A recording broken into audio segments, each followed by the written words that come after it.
ఒకప్పుడు కరువులో ఉన్న గ్రామ ప్రజలు ఇప్పుడు లక్షల్లో సంపాదిస్తున్నారని తెలుసా? సబ్స్క్రైబ్ చేసుకోండి, ఎలాగో చెప్తా. కొన్నేళ్ల క్రితం కనీసం తాగడానికి కూడా నీళ్లు లేకుండా అన్ఎంప్లాయ్మెంట్, పావర్టీ, ఆల్కహాల్ అడిక్షన్ ఇన్ని ప్రాబ్లమ్స్ ఉండేది మహారాష్ట్రలోని హివారే బజార్ గ్రామంలో.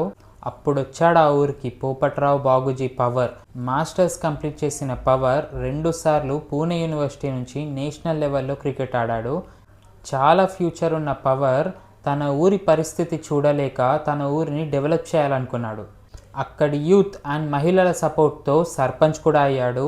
Tree cutting, open defecation, liquor బ్యాన్తో తన అంబిషన్కి మొదటి అడుగు వేశాడు పవర్. తన సొంత ఊర్లో అసలు నీళ్ళే లేకపోవడం చూసిన పవర్ అక్కడ ప్రతి చోట గ్రౌండ్ వాటర్ మేనేజ్మెంట్ని స్టార్ట్ చేశారు. ఆ తర్వాత అక్కడ ప్రజలతో క్యాష్ క్రాప్స్ పండించమని ప్రోత్సహిస్తూ వాళ్ళతో పాటే నడిచాడు పవర్. అలా ఒకప్పుడు కరువు కష్టాల్లో ఉన్న ఆ ప్రజలతోనే ఇప్పుడు లక్షల్లో సంపాదించేలా చేశాడు. ఇప్పుడు ఆ గ్రామం ఇండియాకే డెవలప్మెంట్ మోడల్గా మారింది.